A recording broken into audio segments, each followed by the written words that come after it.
আসসালামু আলাইকুম। তো এখানে ৩টা বিষয় চেক দেবার জন্য আমাকে ডাকা হয়েছে। একটা হচ্ছে আপনার সেফটি ট্যাঙ্কির রড, একটা ওয়াটার ট্যাঙ্কির রিজার্ভার যে ওয়াল ঢালা হচ্ছে এটা, আর ওই যে আপনারা দেখতে পাচ্ছেন দূরে সিঁড়ি সেন্টারিং করা আছে, সেই সেন্টারিংটা চেক দেওয়ার জন্য।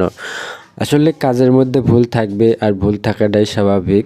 তবে কিছু কিছু ভুল আছে মেনে নেওয়া যায়, আর কিছু কিছু ভুল আছে যেগুলো সংশোধন করতে হলে কাজটা ভাঙতে হয়। তা আমি চাইবো আজকে যাতে কাজ ভাঙা না লাগে, ঠিক সেইভাবেই আমি এই জিনিসগুলো চেক করব। আর যদি ভাঙা লাগে তাহলে মনে করব যে আমার কপাল খারাপ। তো এখানে যে সেফটি ট্যাঙ্কের রডগুলো বাঁধা হয়েছে এবং আপনারা হয়তো ভিডিওতে দেখতে পাচ্ছেন, তো আমি আজকে এই রড দিয়েই চেক শুরু করব। তো চলুন আমরা দেখি। এই ট্যাঙ্কির যে রডগুলো আপনারা দেখতে পাচ্ছেন, এখানে যে রডগুলো দেওয়া হয়েছে, এই রডগুলো সবই কিন্তু এখানে 12 মিলির রড ব্যবহার করা হয়েছে। আর এই 12 মিলির রডগুলো যেটা মেন রড হয়েছে, সেটা আপনারা দেখতে পাচ্ছেন যে এইটা, এই যে নিচে যেটা এটা মেন রড হয়েছে, এদিকে গেছে এটা মেন রড। আর এটা টোনেট করা হয়েছে, কোনো ক্যারিং নাই, দেখতে পাচ্ছেন আপনারা। এই যে এটা হচ্ছে নিচের জালি এবং এটা হচ্ছে উপরেরটা। তো সেই ক্ষেত্রে কিন্তু মেনটা যখন নিচে গেছে, পরবর্তী কিন্তু এটা আপনার উপরে হয়, কিন্তু এখানে এটা নিচে দেওয়া আছে, এটা উপরে আছে। সেই ক্ষেত্রে কিন্তু এটা একটা সমস্যা আছে এবং এটা কিন্তু ভুল বলে প্রমাণিত হয়। তো দেখলেন আপনারা এখানে কোন জিনিসটা সঠিক হয়নি। তো চলুন আমরা এখন, তো এখানে দেখতে পাচ্ছেন যে ট্যাঙ্কির ঢালাই হচ্ছে প্রায় শেষের দিকে, তবে কিছুটা বাদ আছে। তবে ট্যাঙ্কিতেও একটা সমস্যা হয়েছে, এই যে দেখতে পাচ্ছেন আপনারা ট্যাঙ্কির যে বাইন্ডারগুলো দেওয়া হয়েছে, এই যে দেখুন, এগুলো কিন্তু 12 মিলি রডের বাইন্ডার এখানে দেওয়া হয়েছে। আসলে এগুলো কিন্তু আপনার 10 মিলি রডের বাইন্ডার ছিল, সেখানে কিন্তু এনারা 12 মিলি রড দিয়ে বাইন্ডার দিয়েছে। তো সেই অনুযায়ী বুঝতে পারছেন যে এনারা মালিকের কি ক্ষতি করতেছে, সেটা আপনারা খুব ভালোভাবেই বুঝতে পারছেন। আর আসলে আমার ভাগ্যে এই যে ভুল কাজগুলোই কিন্তু আমার ভাগ্যে পড়ে, আর আমি এগুলো কিন্তু খুঁজে দেখি কোন বিল্ডিংয়ে ভুল করতেছে, আর এই জিনিসগুলোই কিন্তু আমার কাছে বেশি আছে। তো এই হচ্ছে সিঁড়ি। এই সিঁড়িটা আজকে আমি আপনাদের সেন্টারিংটা চেক দেবো, এবং এই সিঁড়িতে কিন্তু বিশাল ধরনের ভুল আছে। হয়তো এই সিঁড়িটা আপনার ভেঙে আবার নতুন করে করতেও হতে পারে। সেই জিনিসটা আমি আপনাদের দেখাবো, যাতে আপনারা এই ভুলগুলো কখনো না করেন। তো এই ভুলগুলো দেখতে হলে পারে প্রথমত যে কাজটা আমাকে করতে হবে, এই সিঁড়ির যে ডিজাইনটা আছে সেই ডিজাইনটা দেখতে হবে, এবং এই ডিজাইনটা দেখার পরে এই সিঁড়ির যে সেন্টারিং করা হয়েছে সেই মাপজোখগুলো আমাকে সম্পূর্ণ জিনিস ভালোভাবে ক্লিয়ার করে বুঝতে হবে। এবং এরপরে আমি কিন্তু এই সিঁড়িটা প্র্যাকটিক্যালি মাপ দিয়ে দেখব যে আসলে এই সিঁড়িটার ভুল কোথায়। তো এই সিঁড়িটা এখানে দেখুন যেভাবে সেন্টারিং করা হয়েছে, কাজগুলোর অবস্থা দেখে আমি বুঝতে পারছি যে এই সিঁড়িতে অনেক সমস্যা আছে। তো প্রথম যে সমস্যাটা দেখুন, এখানে সেন্টারিংয়ে একটা সমস্যা আছে। এই সেন্টারিং কিন্তু এখানে এনারা ঠিকভাবে মিলাইতে পারি নাই, যার কারণে কিন্তু কাঠগুলো অনেক এদিক ওদিকে হয়ে আছে। যেমন এখানে দেখুন আপনার এই যে কলমের ভিতরে যে কাঠগুলো দেখতে পাচ্ছেন, এখানে কুবলা মারা হয়েছে, এবং কুপলার উপর দিয়ে কিন্তু এই কাঠগুলো বাড়তি হয়ে আসছে, এই যে দেখতে পাচ্ছেন। তো এই ধরনের কাজগুলো কিন্তু আপনারা কখনো করবেন না। এর থেকে সবসময় আপনারা সতর্ক থাকবেন এবং চেষ্টা করবেন হাতের কাজ সবসময় ভালো করার জন্য। তো এই সিঁড়িটা সেন্টারিংটা আমি আপনাদের এই জন্য দেখাচ্ছি যে আসলে কত রকমের মিস্ত্রি কত রকমভাবে কাজগুলো করে, এবং কারোর কাজের সাথে কারোর কাজ মিল আছে কিনা সেই জিনিসটা দেখানোর জন্যই কিন্তু আমি আপনাদের এই সিঁড়িটা সেন্টারিংটা দেখালাম। তো চলুন আমরা এখন এই সিঁড়ির যে ডিজাইনটা আছে সেই ডিজাইনটা দেখব, দেখে বিস্তারিত আমরা বুঝতে পারবো যে আসলে এই সিঁড়িটার কোথায় কি সমস্যা আছে। তো এটাই হচ্ছে এই সিঁড়ির ডিজাইন, এই যেখানে দেখতে পাচ্ছেন আপনারা, এটাই হচ্ছে ডিজাইন। তো এই ডিজাইনে কিন্তু এখান থেকে সিঁড়িটা উঠছে, ওঠার পরে আপনার প্রথম যে ল্যান্ডিংটা এখানে হয়েছে, এই যে এটার আপনার টোটাল হবে 4 ফিট, এবং 4 ফিট হওয়ার পরে এই সিঁড়িতে মোট ধাপ হবে 11টা। সব কিছু মিলিয়ে কিন্তু এই সিঁড়িটা কমপ্লিট হবে। তো চলুন আমরা এখন সেই উপরে যাই। উপরে যাওয়ার পরে ল্যান্ডিংটা দেখব যে আসলে 4 ফিট আছে কিনা, না 4 ফিটের কম না বেশি, সেই জিনিসটা আমরা এখন দেখব। তো চলুন আমরা এখন উপরে উঠি। উপরে ওঠার পরে জিনিসটা আমরা ভালোভাবে দেখে শুনে মাপজোখগুলো দেব, তাহলে আমরা ক্লিয়ার বুঝতে পারবো যে আসলে এই সিঁড়ির কী সমস্যা হয়েছে। তো এখানে আপনারা দেখতে পাচ্ছেন এটা হচ্ছে সিঁড়ির আউট।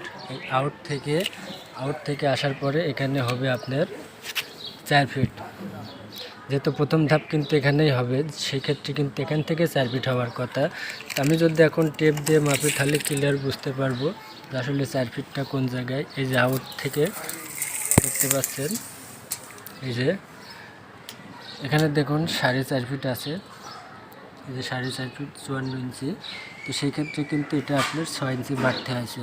আর 4 ফিট কোথায় আসে সেটা দেখতে পাচ্ছেন। এখন এটা কিন্তু একটা ভুল আমরা পেলাম যে সেইটা এখানে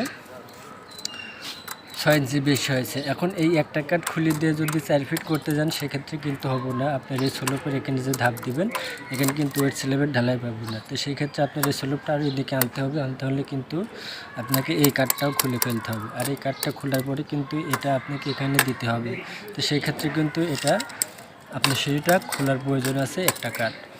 এই একটা কাঠ খুললে কিন্তু আপনি এটা সঠিক করতে পারবেন। আর 11টা ধাপ যখন আমরা মাপবো তখন আমাদের নিচে যায় মাপতে হবে, এবং 11টা ধাপে 110 ইঞ্চি জায়গা লাগে। যদি আমরা 2 ধাপের ভিতর ধরি তাহলে 100 ইঞ্চি জায়গা কমপ্লিট লাগে। তো এখানে যে কলমটা দেখতে পাচ্ছেন এই কলম থেকে এই কাঠটা 10 ইঞ্চি আছে। তো আমরা নিচে যাই ওখানে মাপ দেবো। তো ওখানেও আমরা 10 ইঞ্চি, এই 10 ইঞ্চি ওখানে বাদ দিয়ে দেবো।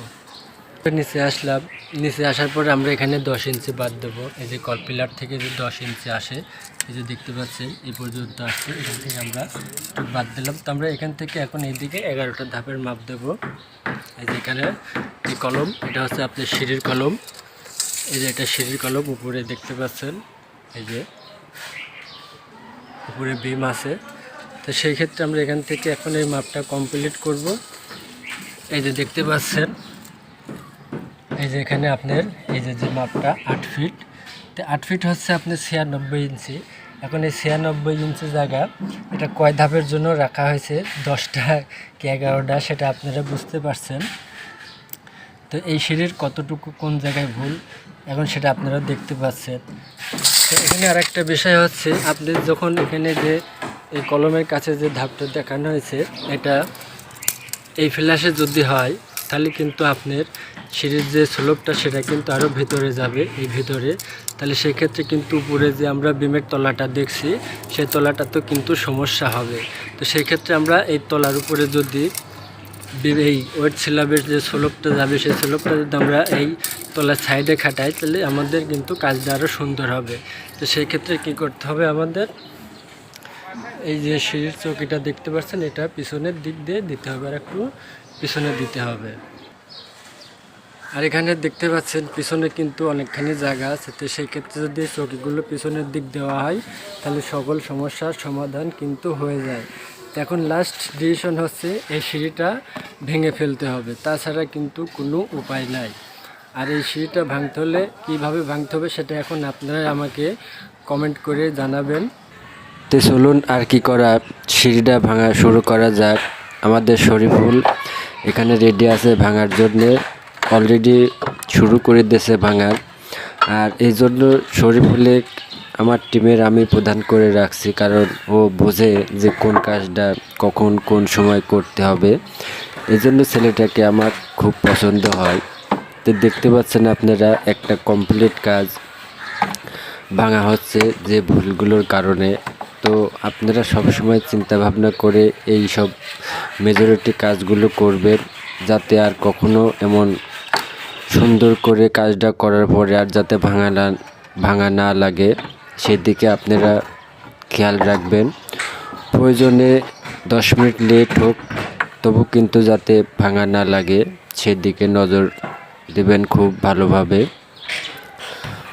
আর একটা কাজ করার পরে সেই কাজটা যদি ভাঙতে হয় তাহলে যে এই কাজটা করে তার কতখানি খারাপ লাগতে পারে, এই ঘটনা যার সাথে ঘটছে একমাত্র সেই বলতে পারে। আর এখান থেকে কিছু শিক্ষা পাওয়ারও দরকার আছে, যে না বুঝে শুনে একটা কাজ করলে পরে কি হতে পারে সেটা এই ভিডিওতে আপনারা দেখতেছেন, দেখে অবশ্য আপনারা নিজেরাই বুঝতে পারছেন যে করিয়া ভাবিও কাজ ভাবিয়া করিও না। তো এখানে দেখুন সেই জিনিসটা হয়েছে, ভেবে চিন্তে কাজ না করলে যা হয় আর কি। তো এই সিঁড়িটা ভাঙার যে মূল কারণগুলো আমি আপনাদের দেখালাম। তো আমি চাইবো অবশ্যই এই জিনিসগুলো আপনারা সবসময় ফলো রাখবেন এবং এমনভাবে ফলো করবেন যাতে আপনাদের কাজ এমনভাবে ভাঙতে না হয়।